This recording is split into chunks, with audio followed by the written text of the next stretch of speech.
She called me "you people" while showing off her fake Monet. What she didn't know, I have a master's in art history from Yale, and that painting she paid $50,000 for, I could tell it was a forgery the moment I walked into her mansion. But I'm just the maid, right? So I smiled, nodded, and kept my mouth shut, until the day she pushed me too far and I decided to teach her a very expensive lesson about fine art. Before I tell you what happened next, drop a comment telling me which country you're watching from. And if you love stories about karma and sweet justice, hit that subscribe button. You won't regret it. My name is Misha Chen, and 6 months ago, I was 3 credits away from completing my master's degree in art history at Yale University. Today, I'm standing in the marble foyer of a Greenwich mansion, wearing a borrowed blazer that's too big for me, hoping a woman named Helena Ashford will hire me to clean her toilets. Life comes at you fast. The foyer alone is larger than the entire apartment I shared with 2 roommates in New Haven. Everything gleams. The floor, the chandelier dripping crystal tears above my head, and the gilt-framed mirror reflecting my nervous face back at me. I smooth down my hair for the 3rd time and try not to think about how I used to give lectures on Baroque architecture to undergraduates, how I'd spent last summer in Florence sketching in the Uffizi Gallery, believing my future was as bright and certain as the Tuscan sun. Then my mother got sick, stage 4 lymphoma, no insurance. Yale doesn't pause student loans for family emergencies, neither does the landlord, neither does the hospital billing department. Miss Chen? A woman's voice echoes through the foyer, sharp as the click of her heels against marble. I turn, and there she is, Helena Ashford. She's exactly what I expected from our phone conversation. Mid-50s, but fighting it with every weapon money can buy. Blonde hair swept into a chignon, so tight it must hurt. Cream silk blouse, tailored navy pants, and a necklace that I immediately recognize as Bulgari. Real. Probably $30,000 hanging casually around her neck. Your references were adequate. Maria is retiring for 15 years, so I need someone who can start immediately. Live-in position, private room and bath, 6 days a week. Sundays off unless we're hosting, which happens frequently. She doesn't ask me to sit, so I don't. She walks, and I follow, my cheap flats squeaking slightly against the pristine floor. The house is 12,000 square feet, she continues, leading me through an arched doorway into what must be the main living area. 7 bedrooms, 9 bathrooms, 2 kitchens, the pool house, and the gallery. I expect everything maintained to museum standards. Museum standards. The irony hits me as we enter the gallery, and I have to force my face into a neutral mask. The room is stunning, 40 feet long with soaring ceilings, track lighting positioned perfectly, cream walls that would make any curator weep with joy. It's set up like a proper gallery space, with sculptures on pedestals and paintings hung at precise eye level. But the art. Oh God, the art. This is my pride and joy, Helena says, her voice softening for the first time, taking on an almost reverent quality. I've been collecting for 20 years. I have pieces from the Impressionist period, Renaissance bronzes, even a Monet. She gestures toward the far wall, where a large canvas hangs in a place of honor, bathed in dedicated spotlighting. It's a water lily scene, soft blues and greens, the brushwork attempting that dreamy, almost unfocused quality that made Monet famous. It's also completely, obviously, painfully fake. I spent 8 months studying Monet's technique for my thesis. I know his brushstrokes the way a musician knows Mozart's compositions. This painting has the right colors, the right subject matter, but the actual technique is wrong. The brushwork is too uniform, too careful. Monet painted with a kind of controlled wildness, especially in his later years. This is competent, but it's an imitation. A very expensive imitation, if the elaborate frame and museum quality lighting are any indication. My eyes travel around the room. There's a bronze sculpture on a marble pedestal that's supposedly Renaissance, but is probably early 20th century. A small canvas that claims to be a Degas sketch, but has all the hallmarks of a mid-level art student's copy. A landscape with a Corot signature that makes me want to laugh and cry at the same time. Someone has sold Helena Ashford a gallery full of forgeries and misattributions, and she has no idea. Beautiful, I managed to say, because what else can I say? Mrs. Ashford, you've been spectacularly conned, doesn't seem like the path to employment. You'll be responsible for dusting the frames weekly, but you are not to touch the canvases themselves. I have a professional conservator who comes quarterly. She turns to look at me directly for the first time, her gray eyes cold and assessing. I assume you understand the value of these pieces. They're certainly impressive, I say carefully. She nods, satisfied. I host gallery viewings once a month. My husband, Richard, is a managing partner at Ashford & Klein. Perhaps you've heard of them. She doesn't wait for an answer. We entertain clients, investors, people of importance. The house must be immaculate for these events, and I'll need you to serve. People of importance. The words hang in the air between us, and I understand the implication. You are not a person of importance. I can do that, I say quietly. We continue the tour. The kitchen is a chef's dream, all marble counters and high-end appliances that probably cost more than my entire education. The bedrooms are elegant and empty. Their daughter is at boarding school in Switzerland, Helena mentions casually, as if everyone sends their 14-year-old across the ocean. My room, where I would live if hired, is actually lovely, small but bright, with an attached bathroom and a window overlooking the gardens. Can you start Monday? Helena asks as we return to the foyer. $700 a week, plus room and board. I do the math quickly. It's barely minimum wage when you calculate the hours, but it includes housing and food, which means every penny can go toward my mother's medical bills, toward keeping her alive. Yes, Monday is perfect. Helena nods crisply and extends her hand again. Excellent. Maria will be here through the weekend to train you. Don't be late. As I walk back down the circular driveway to my dying Honda Civic, I turn back once to look at the mansion.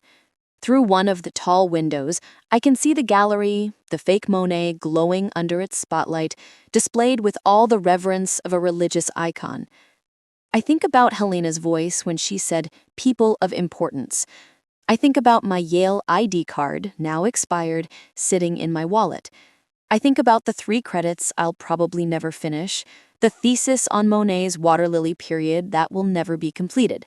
And I think about how Helena Ashford, with all her money and her pristine mansion and her Bulgari necklace, doesn't know the first thing about the art she's surrounded herself with. How she's built her entire identity around a collection of expensive lies. I get in my car and drive back to the hospital where my mother is sleeping, tubes running into her arms, the machines beeping their steady rhythm. Real things. True things. On Monday, I'll return to Greenwich with 2 suitcases and a smile, ready to clean the toilets of people who think they're better than me.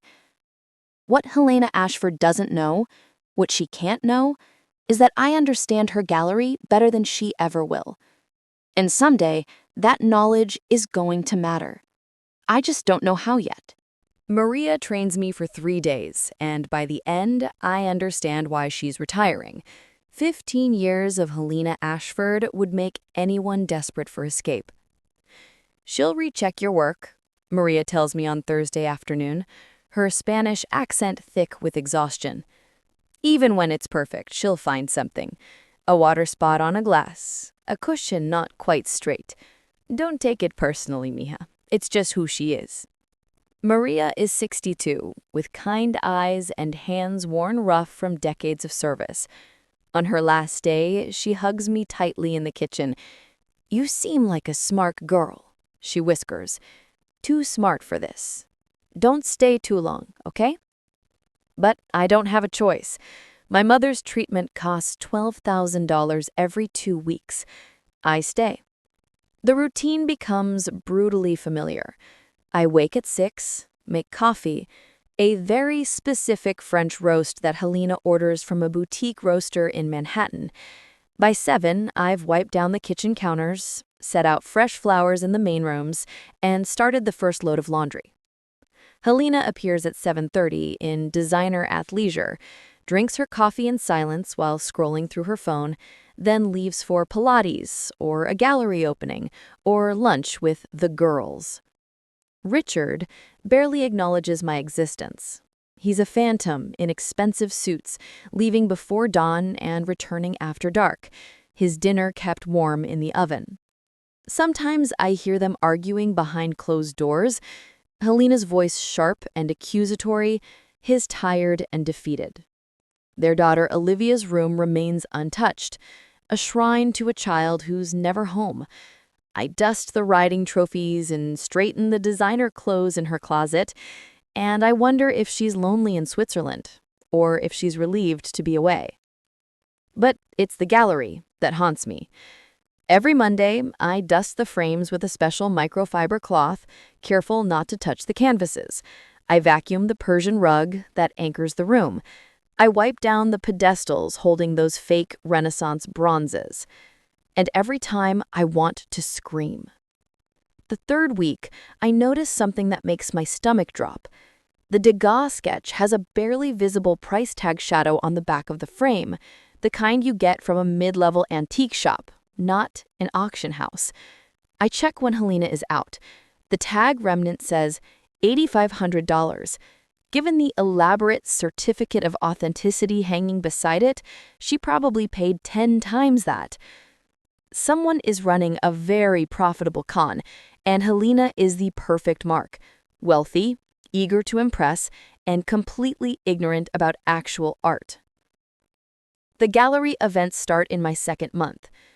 On this Friday, we're hosting 30 people, Helena announces at breakfast.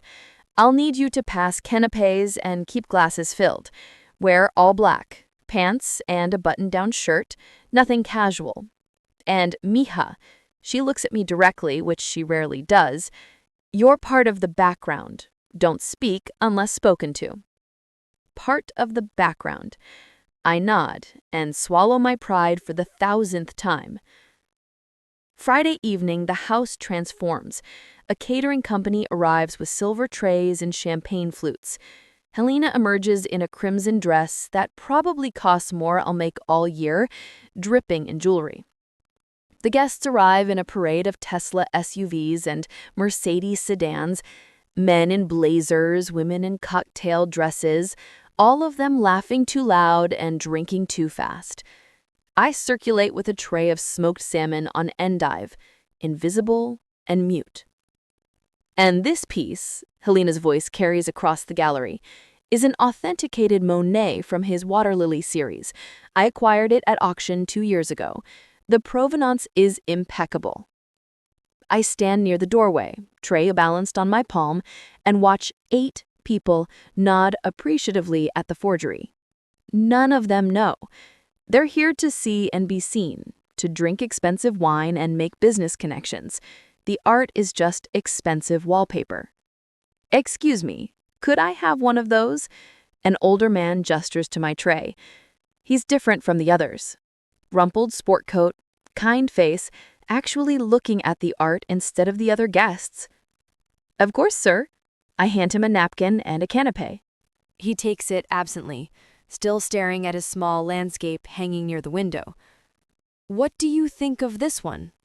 He asks me suddenly. I'm sorry? The painting. What do you think? His eyes are curious, not condescending. Every instinct screams at me to deflect, to remember Helena's warning. But something about his genuine interest breaks through my carefully maintained mask. It's meant to be a Corot, I say quietly, but the signature is wrong. Corot signed with a very specific flourish, almost like a musical note. This is too angular. And the brushwork in the trees. Corot had a distinctive technique for foliage, very delicate. This is too heavy-handed. The man's eyebrows rise. You know your art history. Panic floods through me. I read a lot. Clearly. He extends his hand. James Morrison. I teach art history at Columbia. Of course he does. Of course I just criticized my employer's collection to a university professor. Misha. I manage, shaking his hand with my free one. Well, Misha, you have an excellent eye. He lowers his voice. Between you and me, I've been trying to figure out how to tell Helena politely that several of these pieces are questionable. Before I can respond, Helena's voice cuts through the room like a knife. Misha, we need more champagne in the library, now. I excuse myself quickly, my heart pounding. In the kitchen, I lean against the counter, trying to steady my breathing. That was too close, too careless. But I can't help feeling a small thrill. For 5 minutes, I wasn't just the maid. I was someone who knew things, who could discuss art with a Columbia professor. I was myself again. The rest of the evening passes in a blur of refilled glasses and cleared plates. As the last guests leave, Helena finds me in the kitchen. Professor Morrison seemed quite taken with you. What were you two discussing? He asked about the canapés, Mrs. Ashford, whether they had any shellfish. She studies me for a long moment, and I keep my face carefully blank. Finally, she nods. Clean up the gallery before you go to bed. I want every glass removed and every surface wiped down. Yes, ma'am. It's 2 in the morning when I finish. The house is silent, and I'm alone in the gallery with the fake Monet and the misattributed Corot and all the expensive lies hanging on cream-colored walls. I think about Professor Morrison's words, questionable pieces. I think about Helena's pride in her collection, her monthly showcases, her desperate need to impress people who probably mock her the moment they drive away. I should feel sorry for her. But I remember you're part of the background, and don't speak unless spoken to, and the way she looks through me like I'm furniture. And I don't feel sorry at all. The invitation arrives on thick, cream-colored cardstock with embossed gold lettering. Helena leaves it on the kitchen counter, where I'll see it while preparing her morning coffee. You are cordially invited to an exclusive viewing of the Ashford collection, featuring newly acquired works from the French Impressionist period. May 17th, 7 p.m. Black tie. This is my most important event of the year, Helena announces, sweeping into the kitchen in a silk robe that probably costs more than my car. I've invited critics, curators, gallery owners, real art world people. Everything must be perfect, Misha. Perfect. Real art world people. My stomach knots. This isn't just another gathering of wealthy socialites who wouldn't know a Monet from a motel painting. These are people who will know. I've acquired something extraordinary, Helena continues, a manic gleam in her eyes. A Renoir, portrait of a young woman in blue, authenticated by Sotheby's. It arrived yesterday. She leads me to the gallery, where a new painting hangs in the place of honor. A young woman in a blue dress, painted in soft, feathery brushstrokes. Beautiful, and absolutely not a Renoir. I know immediately. Renoir's portraits glow, lit from within. His brushwork is soft but structured, capturing both bone and flesh. This painting has the right colors, the right composition, but it's flat, like someone studied Renoir but couldn't capture his soul. $50,000, Helena whispers reverently. A bargain. The gallery owner said the family was desperate to sell. Provenance verified back to 1890. I say nothing. The week before the event is a frenzy. Cleaners steam carpets, a floral designer spends hours building arrangements, the caterer consults with Helena 3 times, I polish silver, iron linens, and practice tray service until my arms ache. The night of the event, the house glows like a jewel box. Soft classical music drifts through the rooms. I'm stationed in the gallery with a tray of champagne. The guests arrive, real critics, real curators, real collectors. The air shifts. These people scan the paintings with surgical precision. I recognize faces from art journals, a curator from the Met, a Chelsea gallery owner, two critics whose reviews could crush an artist, and Professor Morrison from Columbia. He sees me and gives a knowing nod. Helena glides around in a midnight blue gown, ushering everyone toward her prize new acquisition. The Renoir is newly acquired, authenticated by Sotheby's, provenance to 1890. She announces this repeatedly. I watch the experts' faces, polite, controlled. One woman, Diana Blackwell, chief curator at the Whitney, studies the fake Renoir for a long, expressionless minute. I approach quietly. Champagne? She takes a glass, then glances sideways at me. You work here? Yes, ma'am. She sips, still examining the painting. What do you think of it? My pulse stutters. I'm not qualified to say, ma'am. But you have eyes, don't you? She says, sharp but curious. Before I can answer, Helena appears instantly. Diana, extraordinary, isn't it? She plucks the bottle from my tray. Misha, check on the cannoiries. I slip away. In the kitchen, the caterers arrange new trays. Through the doorway, I see the gallery. Guests clustered around Helena's fake treasures. Professor Morrison appears. Misha, could you trouble me for a glass of water? I pour one, hands slightly trembling. Thank you. His voice drops. I'm guessing you've noticed what I have about that collection? Professor Morrison, I can't... James, he corrects gently. And I'm not trying to drag you into anything. I'm just impressed. You have training. Where did you study? It slips out before I can stop it. Yale. Art history. I didn't finish. His eyebrows lift. Then you know that Renoir is... James! Helena's voice cuts through the kitchen like a blade. Come see the provenance documents. He gives me an apologetic look and leaves. An hour later, while I'm refilling champagne, I overhear Diana Blackwell whispering to another curator. Clearly a forgery. The brushwork is wrong. The signature? Laughable. I'm surprised Helena can't see it. She sees what she wants. The curator replies. She's spent too much to admit she was conned. My stomach sinks. Then Helena's voice explodes across the gallery. Professor Morrison, I would appreciate if you kept your opinions to yourself at my event. The room falls silent.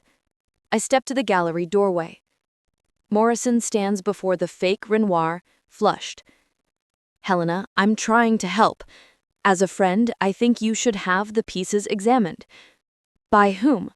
Someone more qualified than Sotheby's? Her voice is acidic. I've spent 20 years on this collection.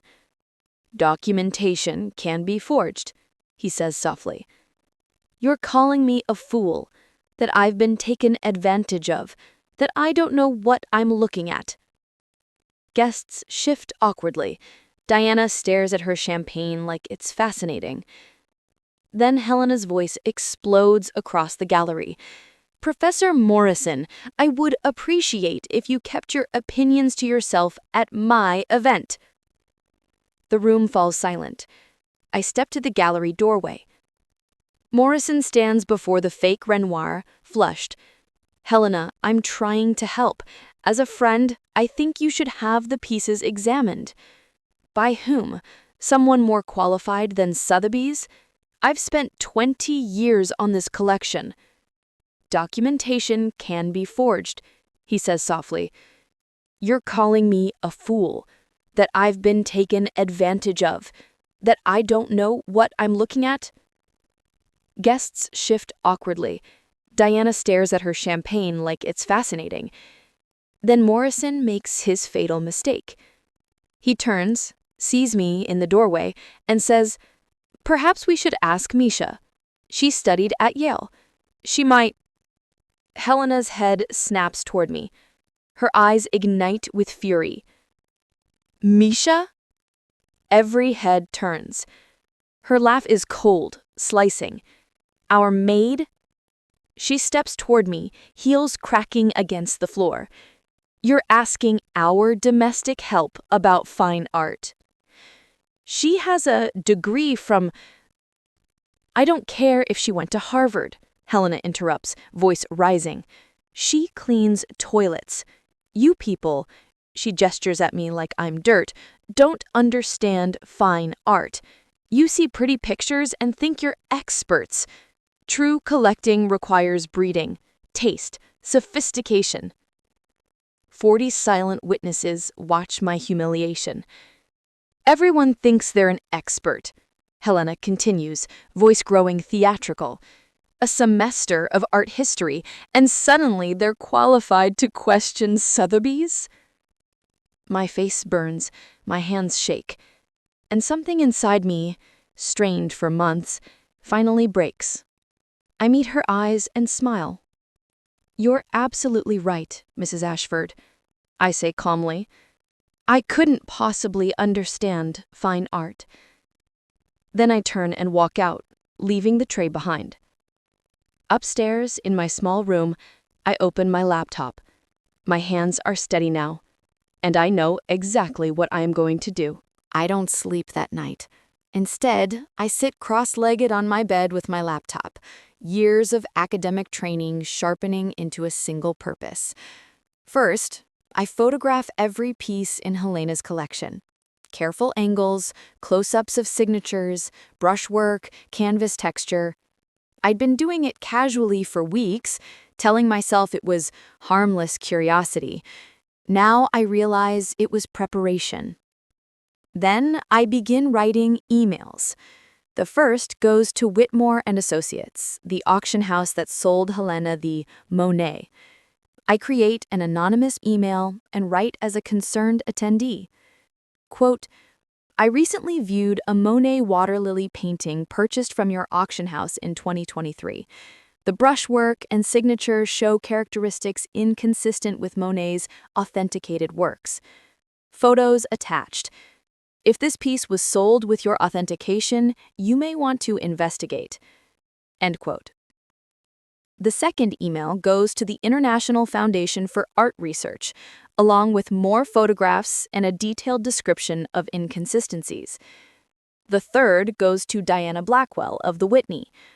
Quote, "Miss Blackwell, you recently attended a private showing at the Ashford residence. As someone with expertise in French Impressionism, I believe several pieces displayed warrant professional authentication review." End quote. I send each message at carefully spaced intervals over 3 days, masking my digital fingerprints. I'm not doing this for credit. I'm doing it for the integrity of the art world. And yes, maybe a little for revenge. By Monday, the first cracks appear. "The auction house called," Helena announces at breakfast. "They want to verify provenance on the Monet, as if I don't already have the documentation." Richard grunts from behind his newspaper. I refill his coffee silently. By Wednesday, a man in a gray suit arrives carrying UV lights, scanners, and magnifiers. Helena hovers anxiously as he inspects the Monet for hours. I'm dusting nearby when he speaks. "Mrs. Ashford, I'm very sorry, but this painting is not an authentic Monet." Helena stiffens. "The canvas is modern, the pigments are synthetic, and the signature sits on top of the varnish layer, meaning it was added later. A real signature would be part of the paint." Helena's voice breaks. "But I have authentication papers from your own auction house." He sighs. Those documents appear forged as well. I'm afraid you've been defrauded. The word defrauded hangs in the air like a physical blow, and it only gets worse. Over the next 2 weeks, the scandal spreads through Greenwich like wildfire. More experts arrive. More grim revelations follow. The Renoir, fake. The Degas, fake. The Renaissance bronzes, cheap mid-century copies. Of 23 pieces in Helena's collection, only 4 are genuine, and none are significant. The financial loss is staggering.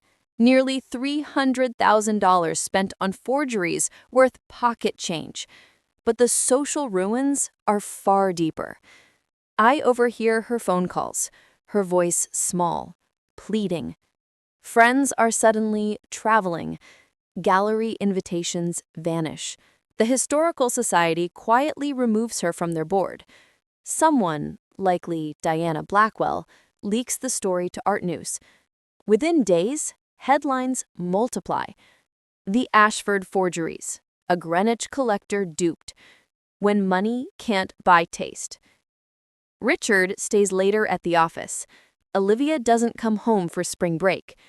The house becomes eerily quiet. No parties, no chatter, no floral designers bustling through the halls.